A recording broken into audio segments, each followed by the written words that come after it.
ನಮಸ್ಕಾರ ಸ್ನೇಹಿತರೆ, ಬೃಹತ್ ಕರ್ನಾಟಕ ಚಾನೆಲ್ಗೆ ಸ್ವಾಗತ. ಇಂದು ನಾನು ನಿಮಗೆ ಒಂದು ಆಘಾತಕರ ಸುದ್ದಿ ಹೇಳಲು ಬಂದಿದ್ದೇನೆ.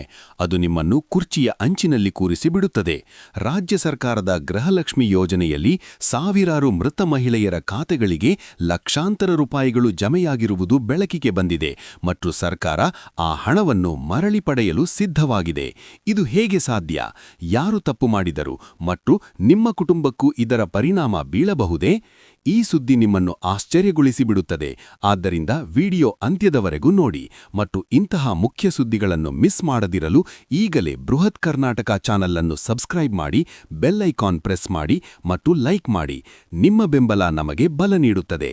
ಸ್ನೇಹಿತರೆ, ನೀವು ಗೃಹಲಕ್ಷ್ಮಿ ಯೋಜನೆಯ ಬಗ್ಗೆ ಕೇಳಿದ್ದೀರಾ? ಇದು ಮಹಿಳೆಯರನ್ನು ಸಬಲೀಕರಣ ಮಾಡುವ ಒಂದು ಅದ್ಭುತ ಯೋಜನೆ.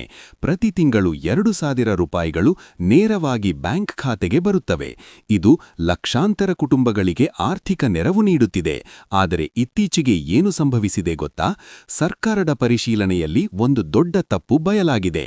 ಸುಮಾರು 69,000 ಮೃತ ಮಹಿಳೆಯರ ಖಾತೆಗಳಿಗೆ ಹಣ ಜಮೆಯಾಗಿರುವುದು ಕಂಡುಬಂದಿದೆ ಮತ್ತು ಒಟ್ಟು ಮೊತ್ತ ಏನು ಗೊತ್ತಾ? 79 ಕೋಟಿ ರೂಪಾಯಿಗಳಿಗೂ ಹೆಚ್ಚು. ಇದು ಹೇಗೆ ಆಯಿತು? ಈ ಹಣ ಈಗ ಎಲ್ಲಿದೆ? ಸರ್ಕಾರ ಇದನ್ನು ಹೇಗೆ ಮರಳಿ ಪಡೆಯುತ್ತದೆ? ಮತ್ತು ನಿಮ್ಮಂತಹ ಸಾಮಾನ್ಯ ಜನರ ಮೇಲೆ ಇದರ ಪರಿಣಾಮ ಏನು? ಈ ಪ್ರಶ್ನೆಗಳು ನಿಮ್ಮ ಮನಸ್ಸಿನಲ್ಲಿ ಮೂಡುತ್ತಿವೆಯೇ?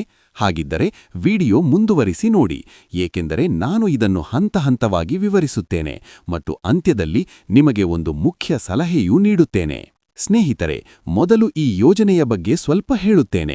ಗೃಹಲಕ್ಷ್ಮಿ ಯೋಜನೆ ರಾಜ್ಯದ ಮಹಿಳೆಯರಿಗೆ ಆರ್ಥಿಕ ಸ್ವಾವಲಂಬನೆ ನೀಡುವ ಉದ್ದೇಶದಿಂದ ಆರಂಭವಾಗಿದೆ. ಪ್ರತಿ ತಿಂಗಳು 2,000 ರೂಪಾಯಿಗಳು ನೇರವಾಗಿ ಬ್ಯಾಂಕ್ ಖಾತೆಗೆ ಬರುತ್ತವೆ. ಇದು ಮನೆಯ ಯಜಮಾನಿಯಾಗಿರುವ ಮಹಿಳೆಯರಿಗೆ ದೊಡ್ಡ ನೆರವು. ಆದರೆ ಇತ್ತೀಚಿನ ದತ್ತಾಂಶ ಪರಿಶೀಲನೆಯಲ್ಲಿ ಏನು ಕಂಡುಬಂದಿದೆ ಗೊತ್ತಾ? ಮರಣ ಪ್ರಮಾಣ ಪತ್ರಗಳು ಮತ್ತು ಬ್ಯಾಂಕ್ ಖಾತೆಗಳ ನಡುವೆ ಹೊಂದಾಣಿಕೆ ಇಲ್ಲದ ಕಾರಣ ಮೃತರ ಖಾತೆಗಳಿಗೂ ಹಣ ಹೋಗಿರುವುದು ಬೆಳಕಿಗೆ ಬಂದಿದೆ.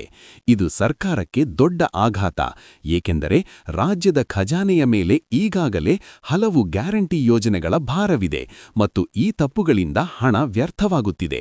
ಹಾಗಾದರೆ ಸರ್ಕಾರ ಏನು ಮಾಡುತ್ತಿದೆ?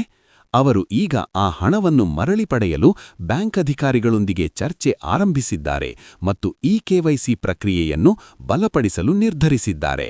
ಇದು ಹೇಗೆ ಕೆಲಸ ಮಾಡುತ್ತದೆ ಮತ್ತು ನೀವು ಏನು ಮಾಡಬೇಕು? ಈ ವಿವರಗಳು ನಿಮ್ಮನ್ನು ಆಸಕ್ತಿ ಮೂಡಿಸುತ್ತಿವೆಯೇ? ಮುಂದುವರೆಯೋಣ. ಸ್ನೇಹಿತರೆ, ಈ ಪ್ರಕರಣದ ಮುಖ್ಯ ಅಂಶಗಳನ್ನು ನೋಡೋಣ. ಸುಮಾರು 69,000 ಮೃತ ಫಲಾನುಭವಿಗಳ ಖಾತೆಗಳಿಗೆ ಹಣ ಜಮೆಯಾಗಿದೆ. ಒಟ್ಟು 79 ಕೋಟಿ ರೂಪಾಯಿಗಳು. ಇದು ಬ್ಯಾಂಕ್ ಮತ್ತು ಸರ್ಕಾರಿ ದಾಖಲೆಗಳ ನಡುವಿನ ಮಾಹಿತಿ ಸಮನ್ವಯದ ಕೊರತೆಯಿಂದ ಆಗಿದೆ. ಇದು ಸರ್ಕಾರಕ್ಕೆ ದೊಡ್ಡ ಸವಾಲು, ಏಕೆಂದರೆ ಗ್ಯಾರಂಟಿ ಯೋಜನೆಗಳಿಗೆ ವರ್ಷಕ್ಕೆ ಸಾವಿರಾರು ಕೋಟಿ ರೂಪಾಯಿಗಳ ವೆಚ್ಚವಿದೆ ಮತ್ತು ತಪ್ಪಾಗಿ ಜಮೆಯಾದ ಹಣ ಹೆಚ್ಚಿನ ಆರ್ಥಿಕ ಹೊರೆಯನ್ನು ಉಂಟುಮಾಡುತ್ತದೆ. ಹಾಗಾದರೆ ಮುಂದೆ ಏನು? ಸರ್ಕಾರ ಮೃತರ ಪಟ್ಟಿಯನ್ನು ಬ್ಯಾಂಕ್ ಖಾತೆಗಳೊಂದಿಗೆ ಹೊಂದಾಣಿಕೆ ಮಾಡುತ್ತಿದೆ. ಖಾತೆಗಳಲ್ಲಿ ಉಳಿದ ಹಣವನ್ನು ತಾತ್ಕಾಲಿಕವಾಗಿ ಸ್ಥಗಿತಗೊಳಿಸುತ್ತಿದೆ. ಕುಟುಂಬಸ್ಥರು ಹಣ ಬಳಸಿದ್ದರೆ ಕಾನೂನು ಮಾರ್ಗದಲ್ಲಿ ವಸೂಲಿ ಮಾಡುತ್ತದೆ. ಈ KYCಯನ್ನು ಕಡ್ಡಾಯಗೊಳಿಸುತ್ತಿದೆ ಮತ್ತು ಮರಣ ಪ್ರಮಾಣ ಪತ್ರಗಳನ್ನು ಡಿಜಿಟಲ್ ವ್ಯವಸ್ಥೆಗೆ ಸಂಪರ್ಕಿಸುತ್ತಿದೆ. ಇದು ನಿಮ್ಮ ಕುಟುಂಬಕ್ಕೆ ಹೇಗೆ ಸಂಬಂಧಿಸುತ್ತದೆ? ನಿಮ್ಮ ಮನೆಯಲ್ಲಿ ಯಾರಾದರೂ ಮೃತರಾದರೆ ಅದನ್ನು ತಕ್ಷಣ ಸಂಬಂಧಿತ ಇಲಾಖೆಗೆ ತಿಳಿಸಿ. ಇಲ್ಲದಿದ್ದರೆ ಮುಂದೆ ಕಾನೂನು ಸಮಸ್ಯೆಗಳು ಬರಬಹುದು. ನೀವು ಗ್ರಾಮ 1 ಅಥವಾ ಬೆಂಗಳೂರು 1 ಕೇಂದ್ರದಲ್ಲಿ ಮಾಹಿತಿ ನವೀಕರಿಸಿ, ಮರಣ ಪ್ರಮಾಣ ಪತ್ರ ಸಲ್ಲಿಸಿ, ಹೊಸ ಮನೆಯ ಯಜಮಾನಿ ನೋಂದಣಿ ಕುರಿತು ವಿಚಾರಿಸಿ ಮತ್ತು ಬ್ಯಾಂಕ್ ಖಾತೆ ವಿವರಗಳನ್ನು ಪರಿಶೀಲಿಸಿ. ಇದು ಸರಳವೇ? ಹೌದು, ಆದರೆ ಇದನ್ನು ಮರೆಯಬೇಡಿ, ಏಕೆಂದರೆ ಇದು ನಿಮ್ಮ ಹಣಕಾಸು ರಕ್ಷಣೆಗೆ ಮುಖ್ಯ. ಸ್ನೇಹಿತರೆ, ಈಗ ಕೆಲವು ಮುಖ್ಯ ಅಂಕಿಅಂಶಗಳನ್ನು ನೋಡೋಣ. ಮೃತ ಫಲಾನುಭವಿಗಳ ಸಂಖ್ಯೆ 69,000. ಮರಳಿ ಪಡೆಯಬೇಕಾದ ಮೊತ್ತ 79 ಕೋಟಿ ರೂಪಾಯಿಗಳು. ತಿಂಗಳಿಗೆ ನೀಡುವ ಮೊತ್ತ 2,000 ರೂಪಾಯಿಗಳು. ಜವಾಬ್ದಾರಿ ಇಲಾಖೆ ಮಹಿಳೆ ಮತ್ತು ಮಕ್ಕಳ ಕಲ್ಯಾಣ ಇಲಾಖೆ. ಮತ್ತು ಮುಂದಿನ ಕ್ರಮ ಈ KYC ಕಡ್ಡಾಯ. ಇದು ನಿಮ್ಮನ್ನು ಚಿಂತಿಸುವಂತೆ ಮಾಡುತ್ತಿದೆಯೇ? ಮನೆಯ ಯಜಮಾನಿ ಬದಲಾವಣೆ ಸಾಧ್ಯವೇ? ಹೌದು, ಮನೆಯ ಯಜಮಾನಿ ಮೃತರಾದರೆ ಕುಟುಂಬದ ಮತ್ತೊಬ್ಬ ಅರ್ಹ ಮಹಿಳೆಯನ್ನು ಹೊಸದಾಗಿ ನೋಂದಣಿಸುವ ಸಾಧ್ಯತೆ. ಆದರೆ ಸರ್ಕಾರದ ಅಧಿಕೃತ ಸೂಚನೆ ಬಂದ ನಂತರ ಮಾತ್ರ ಅರ್ಜಿ ಸಲ್ಲಿಸಿ. ಹಣವನ್ನು ತಪ್ಪಾಗಿ ಬಳಸಬೇಡಿ. ಕಾನೂನು ಮಾರ್ಗದಲ್ಲಿ ಅರ್ಜಿ ನವೀಕರಿಸಿ. ಅಧಿಕಾರಿಗಳೊಂದಿಗೆ ಸಂಪರ್ಕದಲ್ಲಿರಿ. ಈಗ ಕೆಲವು ಸಾಮಾನ್ಯ ಪ್ರಶ್ನೆಗಳಿಗೆ ಉತ್ತರ ನೋಡೋಣ. ಸರ್ಕಾರ ಹಣವನ್ನು ನೇರವಾಗಿ ಕಡಿತ ಮಾಡುತ್ತದೆಯೇ? ಹೌದು. ಬ್ಯಾಂಕುಗಳ ಸಹಾಯದಿಂದ ಮೃತರ ಖಾತೆಗಳಲ್ಲಿ ಉಳಿದ ಹಣವನ್ನು ಗುರುತಿಸಿ ಮರಳಿ ಪಡೆಯಲಿದೆ. ಹಣವನ್ನು ಈಗಾಗಲೇ ಬಳಸಿದ್ದರೇನೋ? ಆ ಸಂದರ್ಭದಲ್ಲಿ ಸರ್ಕಾರ ಕುಟುಂಬಸ್ಥರಿಗೆ ಎಚ್ಚರಿಕೆ ನೀಡಿ ಕಾನೂನು ಮಾರ್ಗದಲ್ಲಿ ಹಣವನ್ನು ವಸೂಲಿ ಮಾಡಬಹುದು. ಹೊಸ ಮನೆಯ ಯಜಮಾನಿಯನ್ನು ನೋಂದಾಯಿಸಬಹುದೇ? ಸರ್ಕಾರದ ಅಧಿಕೃತ ಆದೇಶ ಬಂದ ನಂತರ ಅರ್ಹ ಮಹಿಳೆಯರನ್ನು ಹೊಸದಾಗಿ ನೋಂದಾಯಿಸುವ ಅವಕಾಶ ಇರಬಹುದು. ಇಕೆವೈಸಿ ಯಾಕೆ ಮುಖ್ಯ? ಇದು ಜೀವಂತ ಫಲಾನುಭವಿಗಳನ್ನು ದೃಢೀಕರಿಸುತ್ತದೆ. ನಕಲಿ ಅಥವಾ ಅರ್ಹರಲ್ಲದ ಖಾತೆಗಳನ್ನು ತಡೆಯುತ್ತದೆ. ನೇರ ಲಾಭ ವರ್ಗಾವಣೆ ವ್ಯವಸ್ಥೆಯನ್ನು ಬಲಪಡಿಸುತ್ತದೆ. ಸ್ನೇಹಿತರೆ, ಸರ್ಕಾರದ ಯೋಜನೆಗಳು ಸರಿಯಾದ ಅರ್ಹರಿಗೆ ತಲುಪುವುದು ಬಹಳ ಅಗತ್ಯ. ದತ್ತಾಂಶದ ತಪ್ಪುಗಳಿಂದ ಹಣ ವ್ಯರ್ಥವಾಗುವುದನ್ನು ತಡೆಯಲು ತಂತ್ರಜ್ಞಾನ ಬಳಕೆ ಮತ್ತು ಸಾರ್ವಜನಿಕರ ಸಹಕಾರ ಎರಡೂ ಬೇಕು. ಕುಟುಂಬಗಳು ಹೊಣೆಗಾರಿಕೆಯಿಂದ ವರ್ತಿಸಿದರೆ ಯೋಜನೆಯ ಲಾಭ ಶಾಶ್ವತವಾಗಿ ಸಿಗುತ್ತದೆ. ಇದು ನಿಮ್ಮನ್ನು ಪ್ರೇರೇಪಿಸುತ್ತದೆ. ಈಗ ಈ ಸುದ್ದಿಯನ್ನು ಇನ್ನಷ್ಟು ಆಳವಾಗಿ ಅರ್ಥಮಾಡಿಕೊಳ್ಳೋಣ. ಗೃಹಲಕ್ಷ್ಮಿ ಯೋಜನೆ ಮಹಿಳೆಯರ ಸಬಲೀಕರಣಕ್ಕೆ ಒಂದು ಮೈಲುಗಲ್ಲು. ಇದು ಕುಟುಂಬಗಳ ಆರ್ಥಿಕ ಸ್ಥಿತಿಯನ್ನು ಉತ್ತಮಗೊಳಿಸುತ್ತದೆ. ಆದರೆ ಇಂತಹ ತಪ್ಪುಗಳು ಹೇಗೆ ಆಗುತ್ತವೆ? ಮುಖ್ಯ ಕಾರಣ ದತ್ತಾಂಶದ ಕೊರತೆ. ಮರಣದ ನಂತರ ಖಾತೆಗಳನ್ನು ಅಪ್ಡೇಟ್ ಮಾಡದಿರುವುದು. ಇದು ಸರ್ಕಾರಕ್ಕೆ ಆರ್ಥಿಕ ನಷ್ಟ ಉಂಟುಮಾಡುತ್ತದೆ ಮತ್ತು ಅರ್ಹರಿಗೆ ಹಣ ತಲುಪದಿರುವುದು. ಹಾಗಾದರೆ ನೀವೇನು ಮಾಡಬಹುದು? ನಿಮ್ಮ ಕುಟುಂಬದ ಮಾಹಿತಿಯನ್ನು ಸದಾ ನವೀಕರಣದಲ್ಲಿಟ್ಟುಕೊಳ್ಳಿ. ಇದು ಸರಳ ಆದರೆ ಮುಖ್ಯ ಕ್ರಮ. ಸ್ನೇಹಿತರೆ, ಈ ಸುದ್ದಿ ನಿಮಗೆ ಆಶ್ಚರ್ಯಕರವಾಗಿ ಅನಿಸುತ್ತದೆ. ಹೌದು, ಯಾಕೆಂದರೆ ಇದು ನಮ್ಮ ಸರ್ಕಾರಿ ವ್ಯವಸ್ಥೆಯಲ್ಲಿನ ಕೊರತೆಗಳನ್ನು ತೋರಿಸುತ್ತದೆ. ಆದರೆ ಸರ್ಕಾರ ಇದನ್ನು ಸರಿಪಡಿಸಲು ಕ್ರಮ ತೆಗೆದುಕೊಳ್ಳುತ್ತಿದೆ. ಇಕೆವೈಸಿ ಮೂಲಕ ಗುರುತು ದೃಢೀಕರಣ ಮಾಡುವುದು. ಇದು ಭವಿಷ್ಯದಲ್ಲಿ ತಪ್ಪುಗಳನ್ನು ತಡೆಯುತ್ತದೆ. ನೀವು ಈ ಯೋಜನೆಯ ಲಾಭ ಪಡೆಯುತ್ತಿದ್ದರೆ ಈಗಲೇ ನಿಮ್ಮ ಖಾತೆಯನ್ನು ಪರಿಶೀಲಿಸಿ ಮತ್ತು ಯಾವುದೇ ಬದಲಾವಣೆ ಇದ್ದರೆ ತಿಳಿಸಿ. ಇದು ನಿಮ್ಮ ಹಕ್ಕುಗಳನ್ನು ರಕ್ಷಿಸುತ್ತದೆ. ಸ್ನೇಹಿತರೆ, ಈ ವಿಷಯದಲ್ಲಿ ಸರ್ಕಾರದ ಕ್ರಮಗಳೇನು?